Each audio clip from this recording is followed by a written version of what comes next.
She sat there watching everyone else get helped. One by one, customers walked in, finished their business, and left. But her number was never called. Her name was never spoken. The clock kept ticking. 30 minutes. 45, an hour. And still nothing. She knew exactly what was happening. And she knew she had two choices: sit there and take it, or do something about it. But she had no idea that the people walking through that door next would change everything. What happened inside that bank will not only shock you, but it will remind you why standing up for yourself always matters. Before we dive in, tell us, have you ever felt ignored or disrespected like this? Drop a comment and let us know where you're watching from. Monica Carter stood outside the sleek glass doors of the downtown Atlanta bank, the morning sun glinting off the building's reflective surface. She could already feel the weight of what today could mean. A new chapter. A fresh start. Her business, something she'd poured years of hard work into, was finally ready to take flight. The bank, one of the best in the city, was where she needed to be. She'd scheduled an appointment to open a business account for her new company, a dream that was so close, she could almost touch it. Dressed in her navy blue suit, the kind that made her feel both confident and unstoppable, Monica stepped inside. The air-conditioned chill hit her as she walked into the polished marble lobby. The smell of fresh coffee from the in-house cafe mixed with the soft murmur of business conversations. Everything seemed normal until it wasn't. As she approached the counter, she noticed something that instantly stood out to her, a small detail that would have been easy to miss for anyone else. The teller at the desk was laughing with a customer ahead of her. There was warmth, a genuine ease in their exchange. The customer, a middle-aged white man in a crisp suit, smiled back as the teller offered some kind of small talk. "Welcome to the club," the teller said, handing over the receipt with a friendly wink. Monica blinked. The contrast was unmistakable. She was next in line. As she stepped up, her heels clicking on the floor, the bank manager, Mr. Walker, glanced at her briefly. He didn't even smile. In fact, his eyes barely met hers. His handshake, when it came, was stiff and cold. "Good morning. How may I help you?" he asked, his voice mechanical, his posture rigid. It was like he was already tired of her before she'd even opened her mouth. Monica, though experienced in handling all sorts of people, felt a flicker of discomfort. She cleared her throat. "I'm here to open a business account. I've got all the documents ready." She handed over her paperwork, watching his eyes scan the forms. There was no nod of acknowledgement, no attempt to make small talk. His gaze flicked between the papers, his lips pressed tight. Mr. Walker muttered. "I'll need a few more documents. Can you provide proof of income from your other ventures?" Monica paused. Her other ventures? She'd brought everything she thought was necessary for this meeting. "Excuse me?" she asked, a slight edge to her voice. "I've already provided everything required. Is there something specific you're looking for?" He barely looked at her as he pushed the paperwork aside. "Just a few more things." His voice was flat, like he was dismissing her already. Monica's mind raced. This didn't feel right. She had done her research. She knew exactly what was needed to open a business account at this bank. It shouldn't have been this complicated. But as she stood there, watching Mr. Walker's indifferent face, something started to nag at her. That's when Monica realizes something is off. She took a deep breath, trying to stay calm. Maybe it was just a mistake. Maybe he was just having a bad day. But her instincts, they were telling her otherwise. Then, without another word, Mr. Walker gestured toward the waiting area, almost as though she were invisible. "You can wait over there," he said, his tone dismissive. Monica's heart skipped. She wasn't a woman who waited around. Not for anything. But here she was, forced to sit and wait in the cold, sterile lobby of a bank where she should have been treated like any other customer. A knot tightened in her stomach. She couldn't shake the feeling that there was something deeper at play here. She sat down, trying to compose herself. But as she looked around, the minutes ticked by, then an hour, then another. Monica glanced at her watch. 2 hours had passed since she first walked in. No one had spoken to her. Not Mr. Walker, not anyone else. It was as if she were being ignored on purpose. But why? A chill ran down her spine. She started to wonder, was she being judged for the color of her skin? Was this something she hadn't seen coming? Her mind raced with thoughts she didn't want to entertain, yet couldn't escape. Then, just as she was about to stand up and demand an answer, the bank doors opened. Two suited men walked in, tall, well-groomed, and with an air of authority that seemed to shift the entire room's energy. They headed straight toward the counter, and Mr. Walker, who had barely acknowledged Monica, stood up immediately, his entire demeanor changing in an instant. It was only when one of the men spoke that Monica froze. "Mr. Walker, we've been expecting you," the man said, his voice smooth, calm, yet with an edge. Monica's breath hitched. Who were they? Why did Mr. Walker look so nervous? And then it hit her. There was more going on here than she had ever imagined. Monica sat back in the cold, metal chair, her suit jacket feeling suddenly too tight. She tried to stay calm, but each tick of the clock seemed louder than the last. The seconds dragged on like hours. The lobby, once bustling with energy, now felt like a place frozen in time. She kept her eyes on the entrance, watching as customers were called up one by one. And each time it was the same thing. The customers who walked in, all of them white, were greeted with smiles.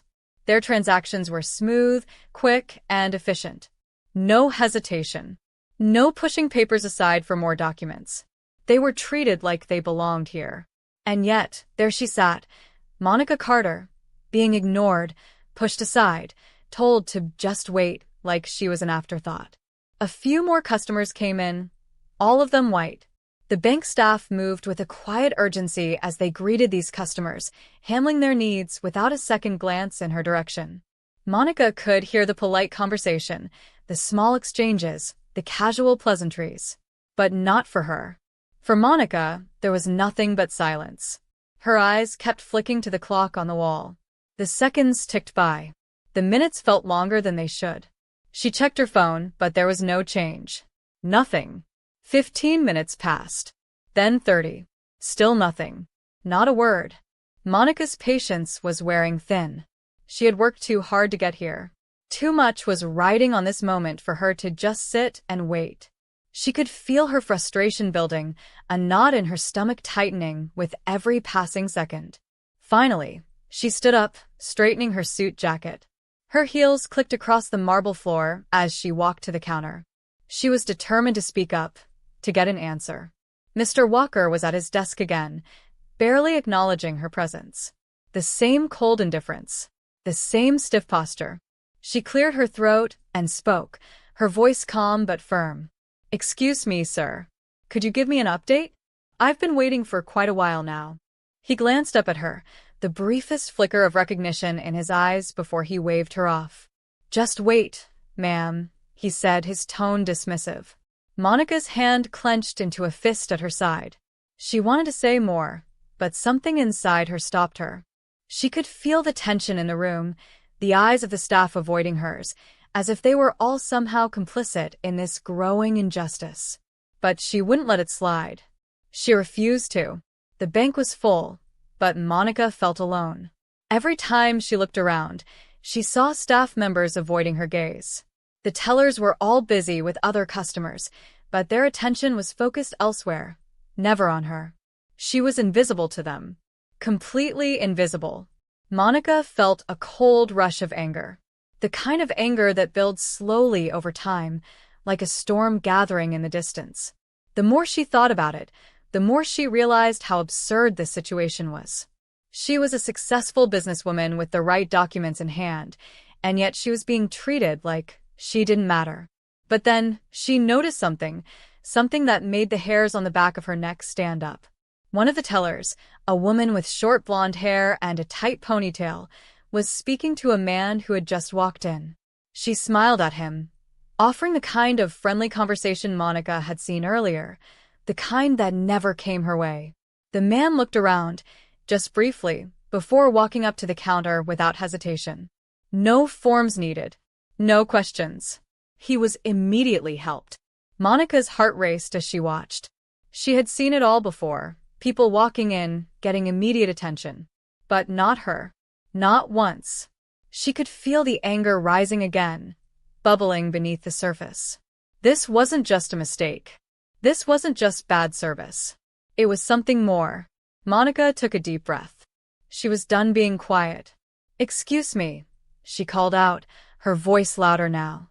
The entire room seemed to pause for a split second, the low hum of chatter dying down. Mr. Walker didn't even flinch. He didn't look up. His fingers drummed on the desk, his eyes focused on whatever he was doing on his computer. He was deliberately ignoring her. But Monica wasn't about to let it slide.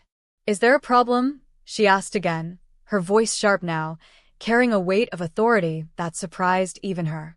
He glanced at her, finally. His face remained unreadable. "I said, just wait, ma'am." Monica's stomach churned. The dismissiveness, the coldness, the way he treated her like she didn't matter. She was done. She couldn't just let this go. She needed answers. But there was something else. Something unsettling in the way he spoke. It was as though he was signaling something that was bigger than just her. She couldn't put her finger on it, but she could feel it. She was about to say more when a loud voice suddenly echoed across the room. "Mr. Walker, what is the holdup here?" The voice was firm, commanding. Monica froze. Every eye in the bank turned toward the door. A man, tall, well-dressed, with sharp features and a confident air, walked in. He wasn't a customer. There was no mistaking it. Mr. Walker's face immediately dropped, his entire posture stiffening as he hurried to stand up. The man was someone important, and Monica had a sinking feeling that this wasn't just some regular customer. What was happening here? Why had everything shifted so suddenly? And more importantly, why was Monica being treated like she didn't belong in this bank? What would you do if this happened to you? Would you demand to see the manager? Walk out? Or stay silent? Let us know in the comments below. An hour had passed. 1 whole hour and still nothing. Monica sat in the same spot, her back straight, her posture calm but tense. She watched the time tick by, the minutes stretching on like they were hours. The clock above the door seemed to mock her, its slow ticks echoing in the quiet room. She had asked, politely, for an update earlier. She had tried to stay patient, telling herself that maybe it was just a mix-up. But now, after an hour, she knew this wasn't a mistake. The frustration that had started as a small ember inside her was now a fire that she could barely contain. She couldn't just sit there any longer, waiting without a word. She stood up, her heels clicking loudly on the marble floor, echoing in the otherwise quiet space. She walked back up to the counter, her steps purposeful, her mind made up. This was enough. "Excuse me," she said, her voice steady but firm. "I need to speak with someone higher up. Can you call your supervisor?" Mr. Walker didn't even glance at her. He continued typing on his keyboard, tapping away like she wasn't standing right there. He didn't even acknowledge her request. Finally, he sighed, the sound sharp and dismissive. He looked up at her, his eyes cold, almost annoyed. "You can wait all day, ma'am. It's policy," he said, his tone dripping with condescension. "If you have a problem with that, you'll have to speak to someone else. But you're still going to wait." The words hit her like a slap. It's policy. Monica's hands clenched into fists at her sides. She had worked too hard for this. Too long. And here she was, being told to just wait in the same place, like she was an inconvenience. But she didn't react. Not yet. She nodded, her jaw tight, and turned away. There was no use in arguing. Mr. Walker was clearly going to do everything he could to shut her down. She sat back down, trying to keep her cool. But as the seconds turned into minutes, and the minutes into another 30, her patience thinned. Another 45 minutes passed. Her legs started to ache from sitting so still, but her resolve only grew stronger. She had come this far. She wasn't going to back down. Monica picked up her phone and turned on the recording function. The small screen blinked to life, and she made sure to capture every detail. The time on the corner of the screen was marked clearly, a timestamp of how long she had been waiting, how long she had been ignored. She wasn't going to let them pretend like this didn't happen. If it came down to it, she had proof. She couldn't just sit there any longer, waiting without a word. She stood up, her heels clicking loudly on the marble floor, echoing in the otherwise quiet space. She walked back up to the counter, her steps purposeful, her mind made up. This was enough. "Excuse me," she said, her voice steady but firm. "I need to speak with someone higher up. Can you call your supervisor?" Mr. Walker didn't even glance at her. He continued typing on his keyboard, tapping away like she wasn't standing right there. He didn't even acknowledge her request. Finally, he sighed, the sound sharp and dismissive. He looked up at her, his eyes cold, almost annoyed. "You can wait all day, ma'am. It's policy," he said, his tone dripping with condescension. "If you have a problem with that, you'll have to speak to someone else. But you're still going to wait." The words hit her like a slap. It's policy. Monica's hands clenched into fists at her sides. She had worked too hard for this. Too long. And here she was, being told to just wait in the same place, like she was an inconvenience. But she didn't react. Not yet. She nodded, her jaw tight, and turned away. There was no use in arguing. Mr. Walker was clearly going to do everything he could to shut her down. She sat back down, trying to keep her cool. But as the seconds turned into minutes, and the minutes into another 30, her patience thinned. Another 45 minutes passed. Her legs started to ache from sitting so still, but her resolve only grew stronger. She had come this far. She wasn't going to back down. Monica picked up her phone and turned on the recording function. The small screen blinked to life, and she made sure to capture every detail. The time on the corner of the screen was marked clearly, a timestamp of how long she had been waiting, how long she had been ignored. She wasn't going to let them pretend like this didn't happen. If it came down to it, she had proof. She angled the phone discreetly, so Mr. Walker wouldn't see the recording, but she made sure to capture the tension in the air. The way the staff continued to avoid her gaze. The way they acted like she didn't belong here. Monica took a deep breath. She could feel her frustration starting to bubble over. The bank was almost empty now. Only a few scattered customers remained. She couldn't understand why they weren't helping her, why she was being treated differently than everyone else. And then, just as the pressure was starting to build in her chest, the doors to the bank suddenly swung open with a loud thud. Monica's eyes snapped to the entrance. A group of well-dressed professionals walked in, their steps confident, their suits sharp.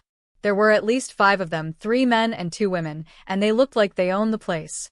The group entered the lobby with the kind of ease that came from years of experience, like they were regulars. Monica watched in disbelief as they made their way to the counter, their every move exuding power and confidence. The bank staff immediately sprang into action. Tellers and managers who had ignored her for hours now rushed forward to greet them. This was it. Monica's stomach churned. Mr. Walker stood up straight, his whole demeanor shifting. His stiff, indifferent posture melted away in an instant. His eyes brightened as he approached the group with a large smile plastered on his face. He greeted them as if they were long-lost friends, his voice smooth and full of warmth. He shook their hands, welcomed them in, and immediately began processing their requests. Monica's heart sank. She couldn't believe what she was seeing. She had been sitting there for hours, ignored, dismissed, and treated like she was invisible. And here these people were coming in after her, and within seconds, they were being helped. It was too much. She stood up, her hands trembling now. She had had enough.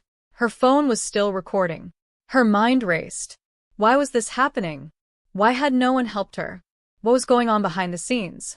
As Mr. Walker laughed with the new arrivals, Monica's phone buzzed in her hand. It was a message from her lawyer, something she hadn't expected to see. The message read, "Monica, I think I found something. Check your email. This is bigger than we thought." Monica froze. Her heart skipped a beat. What was bigger than this? And who were these people? What had they just walked into? As the group continued to be served, Monica felt a rising panic in her chest. The next move was hers. But what was it? Was this truly about to become a fight she couldn't ignore? Everything changed in an instant. The energy in the room shifted the moment the group of professionals walked in. The same bank staff who had been avoiding Monica's eyes, who had ignored her for nearly 2 hours, suddenly sprang to life. Their stiff postures melted into something more fluid, more alert.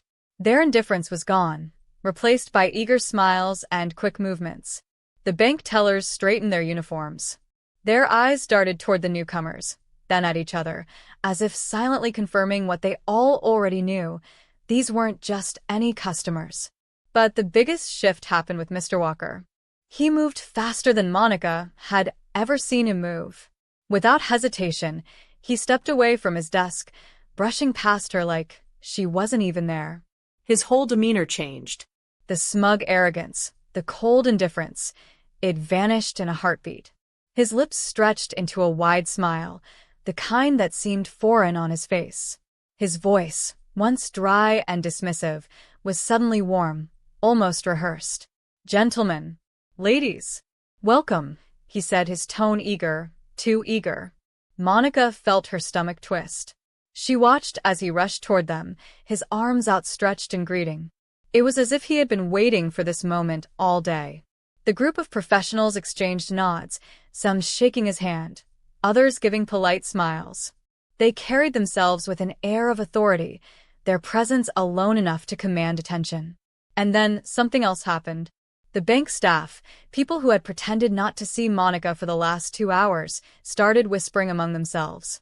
She couldn't hear what they were saying, but she could feel it.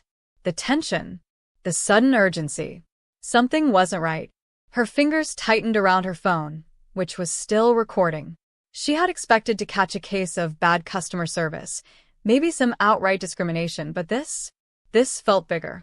Then one of them stepped forward. A tall man in a sleek charcoal gray suit, silver at the temples, sharp-eyed, confident. He wasn't like the others. There was something about him, something in the way he scanned the room, the way his gaze moved with purpose. And then he stopped. His eyes locked onto Monica. Monica stiffened. The room felt smaller. The walls seemed to close in. She expected him to walk past her, just like everyone else had. But he didn't. Instead, he took a step toward her. Then another. Then, before she could even process what was happening, he was standing right in front of her. The entire bank fell silent. Everyone, Mr. Walker, the tellers, the staff, all froze, their faces suddenly unreadable. The man gave her a small, knowing smile. And then, in a voice calm, steady, and completely sure, he said, "Miss Carter, we've been expecting you." Monica blinked. Wait, what? Her mind raced. Expecting her? Her throat went dry. She had been sitting in that chair for nearly 2 hours, being ignored, dismissed, treated like she didn't belong. And now, suddenly, she was someone they had been waiting for? Her pulse quickened. She searched the man's face for answers, but his expression gave nothing away. Behind her, Mr. Walker had gone pale. His fingers twitched at his sides. Monica glanced at him, then back at the man in front of her. Everything in her told her that something wasn't adding up. Her voice came out quieter than she expected. You've been expecting me?" The man nodded. Yes. His tone was even certain.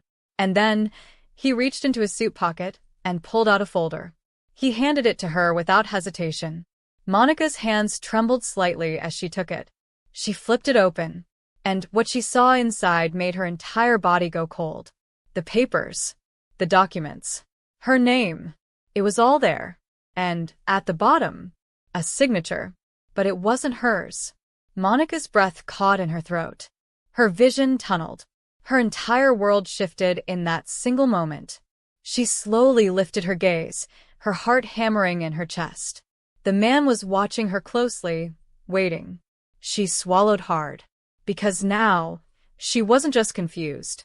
She was scared. Something was very, very wrong. For the past 2 hours, Monica Carter had been ignored, disrespected, made to feel invisible. And now, suddenly, she was the most important person in the room. She stared at the folder in her hands. The weight of it felt heavier than paper. Inside, the documents told a story she hadn't been expecting. Her new company, her firm, wasn't just any business. It was a high-profile investment firm. One with the power to buy stakes in financial institutions across the country. One with the power to change banks from the inside. And this bank, this very location, was one of the banks on her company's list. Monica's breath came slow and steady, but her heart was racing. She flipped through the papers. The deal was nearly finalized. The only thing missing? Her signature. She lifted her gaze. The tall man in the suit, the executive, watched her carefully, his face calm, unreadable. And then he extended his hand. "Miss Carter," he said, his voice smooth, professional. "We deeply regret the unacceptable treatment you've received today. That is not a reflection of this institution, and it will be addressed immediately." Monica didn't move. She could feel the entire room watching.